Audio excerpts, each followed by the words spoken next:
Makanya bagaimana supaya hidup kita ini bahagia? Caranya adalah mari kita nabung spiritual ini.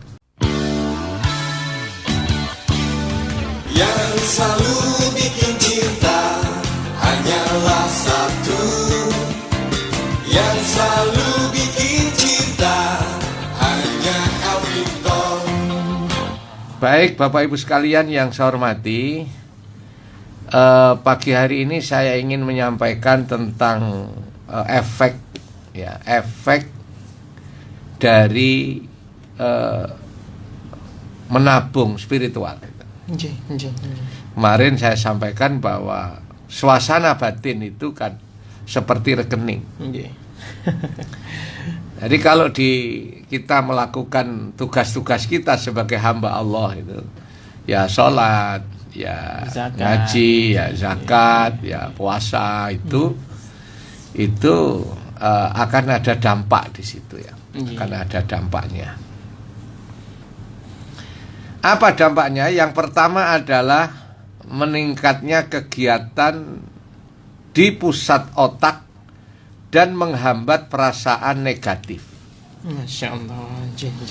Saya ulang, orang yang menabung spiritual, melakukan sholat jamaah, ya senang sedekah, senang silaturahmi, puasa, baca Quran adalah meningkatnya kegiatan di pusat otak yang menghambat perasaan negatif. Apa itu namanya? Bahagia. Jadi bahagia itu adalah bisa menghambat perasaan-perasaan negatif. Makanya orang yang melakukan kebaikan-kebaikan itu pasti itu bahagia.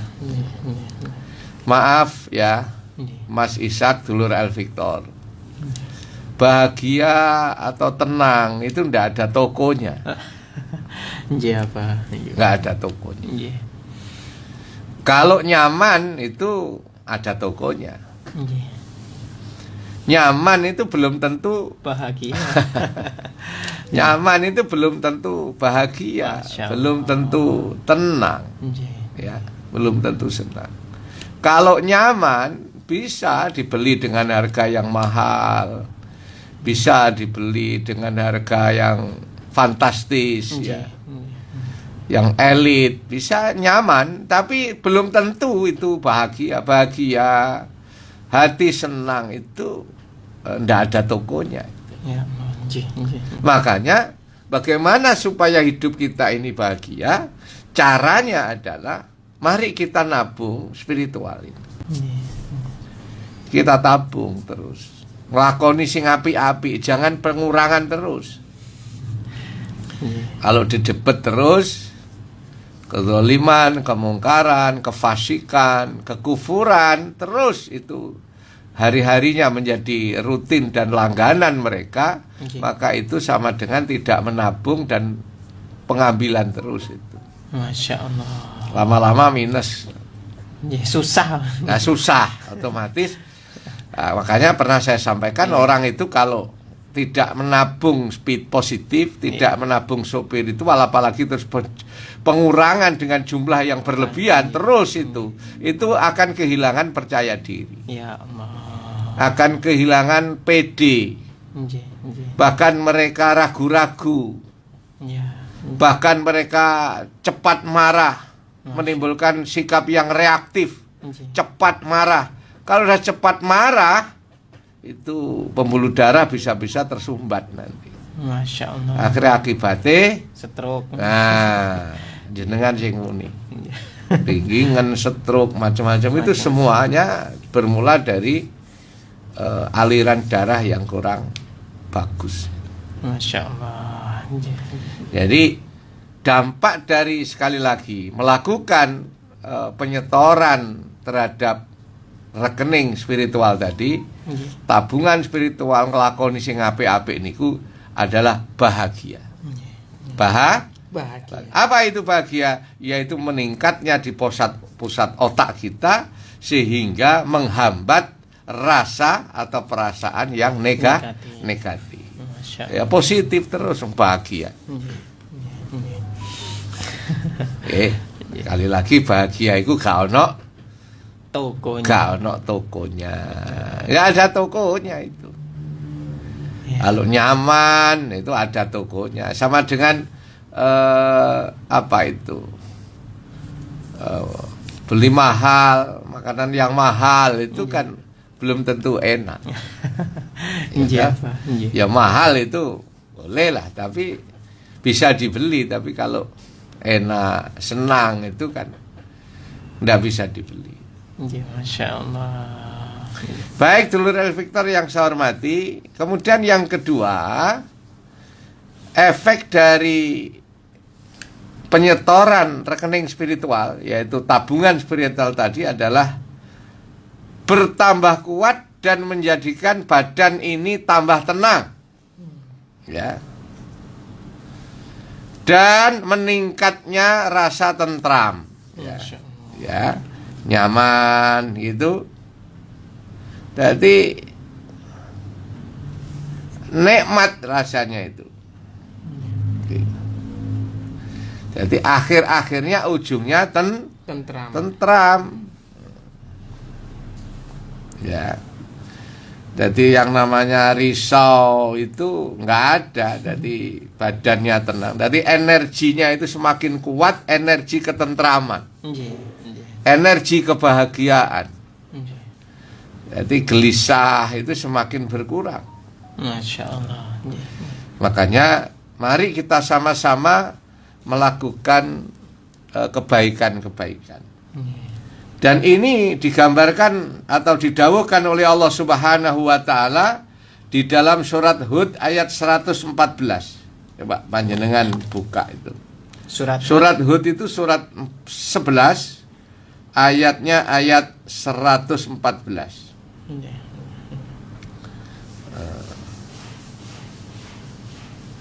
Surat Hud ayat Ya. 114 apa nggih? Iya. Al-hasanatu yudhibna syai'at. Innal hasanati yudhibna syai'at. Dzalika dzikra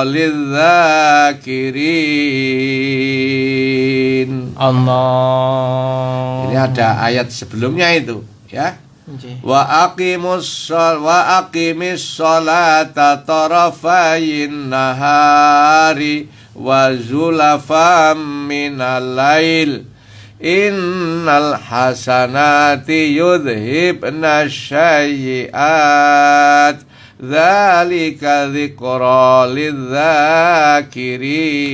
lidzakirin. Allah. Itu dawuhnya Allah itu, wa aqimis sholata, dan dirikanlah sholat fin nahari tarafain nahari wa zulufam minal lail, pada waktu siang dan malam. Kenapa? Innal hasanati, sesungguhnya perbuatan yang baik itu yudhibnas syai'at, bisa menghilangkan yang jelek-jelek. Masya Allah. Makanya nek saged niku tabungane ditambahi. Jangan sampai jumlah tabungan lebih sedikit dari jumlah Penarikan. pengurangan atau penarikan. Oh, tabungannya gak nate nambahi tapi narik terus. Nggih. Enten apa mboten niku? Oh, enten ya. Ah, nanti minus, susah akhirnya. Allah. Ya, ini ayatnya jelas, Al-Quran. Sesungguhnya kebaikan-kebaikan yang kita lakukan itu bisa menghapus kejelekan. Jadi kejelekan-kejelekan yang pernah kita lakukan itu akan dibusek oleh Allah kalau kula panjenengan mau bertaubat dan mau mengisi dengan kebaikan-kebaikan. Masya Allah. Nggih, nggih. Makanya kebaikan ini dampaknya luar biasa itu. Bisa tentram, ya. Nggih. Bisa tentram. Itu bisa nyaman, bisa Bahagia. bahagia. Ini penting ini. Iya, Masya Itu Allah. Bapak Ibu, mudah-mudahan kita termasuk orang-orang yang senantiasa diberi kekuatan oleh Allah Subhanahu wa taala Amin. melaksanakan yang baik-baik. Nggih, Masya Allah. Nah, bagaimana kaitannya tabungan spiritual kalau di dalam keluarga kita? Ya, kalau di dalam keluarga kita, kalau suami ya mohon maaf harus memberikan belanja lahir batin kepada pasangannya. Memberikan belanja lahir batin itu sama dengan nabung spiritual. Oh, gitu ya. Nah, iya, tambah baik toh. Kalau pengen tambah ada dampaknya, yaitu jangan pelit kepada pasangannya. Ya, Masya Allah. Ya, yang nomor 2, suami harus menghargai istri, gitu ya. Atau sebaliknya, istri juga menghargai suaminya. Suami itu kalau menghargai istri dan anak-anaknya, Masya Allah, istri itu jangan dikira itu tidak kerja berat loh. Itu sumur, dapur, kasur, sumur, dapur itu sehari itu kalau dihitung itu melakukan itu berkilo-kilo itu. Iya, Masya Allah. Kok guyune gak enak kan? Iya toh? Iya, Pak. Makanya harus diapresiasi. Pengabdian itu tabungan spiritual. Tabungan spiritual. Jangan saya bisa hidup sendiri, jangan. Jangan dikira coba untuk memenuhi kebutuhan hidup rumah tangganya itu, Masya Allah, yang estrinku sampai naik ngenyang ini ku tertib. Cobalah sekali-kali ikut belanja itu. Iya. Ini di sini biar cukup. Tidak usah di sini, saya punya langganan di sana itu lebih murah di sini. Masya Allah. Untuk apa seperti itu? Siapa yang dibantu sebenarnya itu? Suami. Saking pinginnya bisa cukup. Ini lumayan untuk bisa yang lainnya. Ini lumayan bisa untuk yang lainnya. Ya. Coba kalau orang laki-laki belanja kan nggak begitu. Wis kesuwen kabeh dituku. Saono wis blek. Gak pakai nawar gitu ya. Gak pakai ngenyang. Nah, begitu kan? Iya, Pak. Jadi Bapak Ibu sekalian, itu semua adalah penyetoran-penyetoran yang dilakukan di dalam keluarga. Ya. Tapi kalau penarikan apa? Ya, kalau tidak mau memberi nafkah lahir batin. Itu sama dengan penarikan. Masya Allah. Menafikan pengabdian pasangannya. Suami kepada istri kepada suami. Ya, menafikan pengabdiannya. Ngajak makan bersama, ngajak jalan bersama, itulah. Ya. Oleh karena itu mari sama-sama Bapak Ibu sekalian kita belajar terus di dalam hal kebaikan ini, karena kebaikan-kebaikan yang kita lakukan itu akan menambah ya tadi ya, bisa menghilangkan kejelekan. Indzalika dzikrul lidzakirin, itu adalah apa sebenarnya? Ya zikir, mendak tentram, ya sedekah. Saya punya tips sukses, Mas. Tips sukses iya. apa nih? Sepokok wong nek pengen sukses iku nglakoni 5 perkara. 5 perkara. Iya. Tips sukses yang pertama adalah berbakti kepada kedua orang tua. Masya Allah.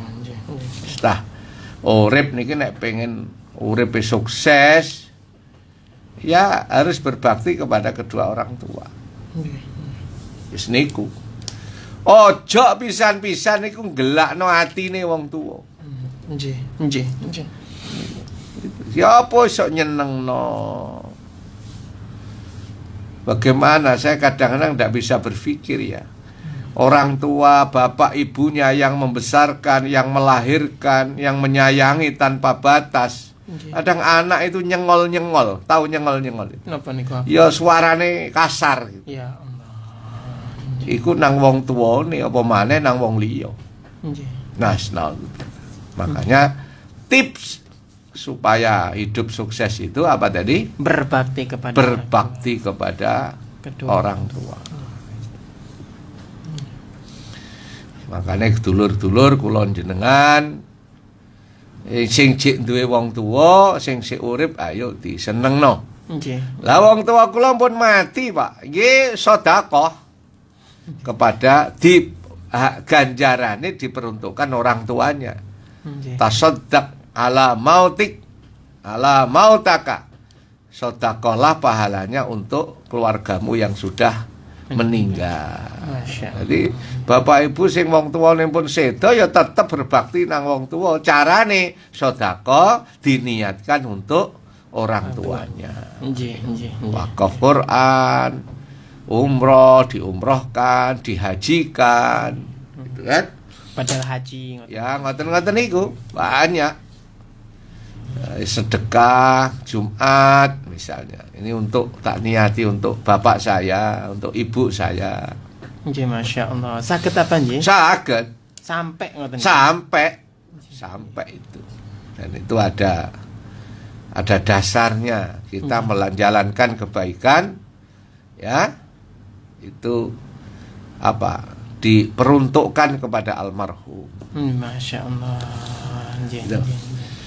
Ya, jadi kunci tips sukses itu bakti kedua orang tua. Nggih. Pun tah pinter kaya napa nek nglarakno atine wong tuwa. Uripe mboten barokah. Ya Allah. Hidupnya tidak barokah. Yang kedua, tips sukses itu sedekah. Nggih. Sedekah. Sedekah kalau bisa tiap hari. Ya, sak mampunya walaupun berapalah. 1.000, 2.000. Sedekah itu kuncinya. Ya, sedekah. Masya Allah, wong sedekah niku luar biasa. Sampai di dalam Al-Quran itu sedekah mampu dijadikan satu bergaining kepada Allah supaya wafatnya ditunda. Loh, coba. Sakit apa? Iya. Nggih. Jadi fasaddaqa wa akum minas sholihin.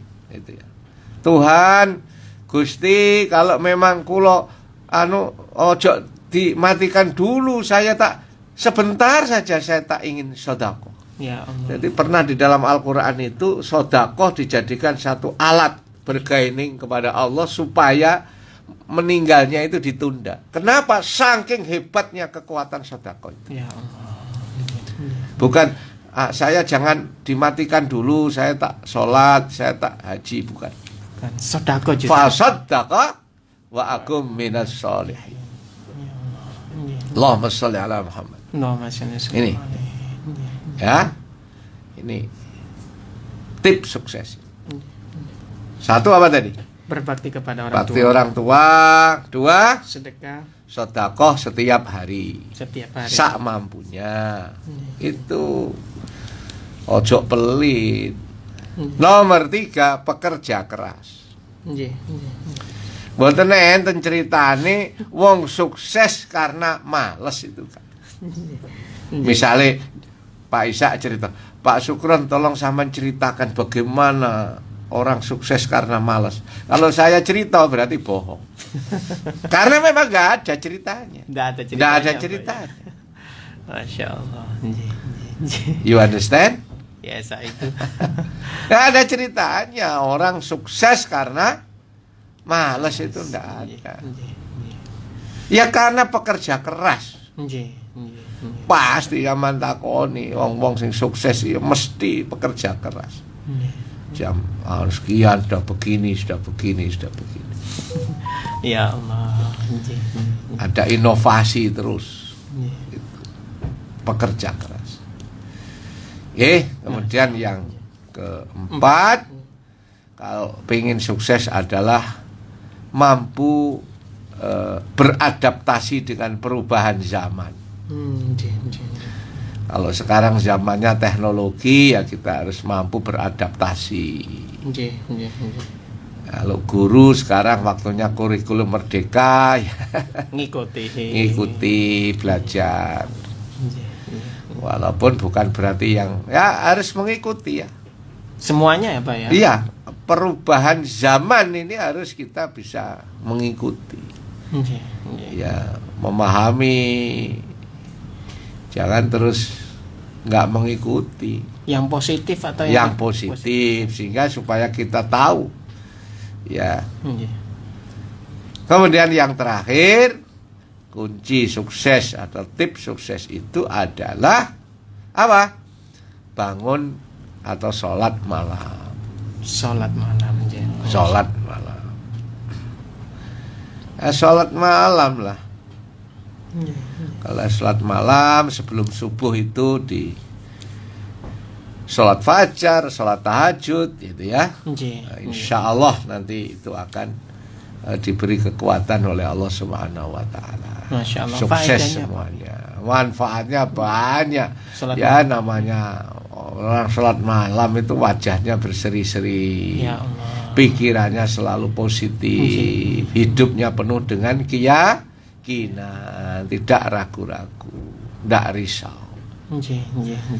Begitu Bapak Ibu sekalian, mudah-mudahan dampak atau efek bagus ya dari penyetoran tabungan spiritual sehingga kita satu menjadi bahagia, hilangnya rasa negatif dan hidup tentram. Bahagia tidak ada tokonya. Kalau nyaman masih banyak tokonya, tapi kalau bahagia itu tidak ada tokonya.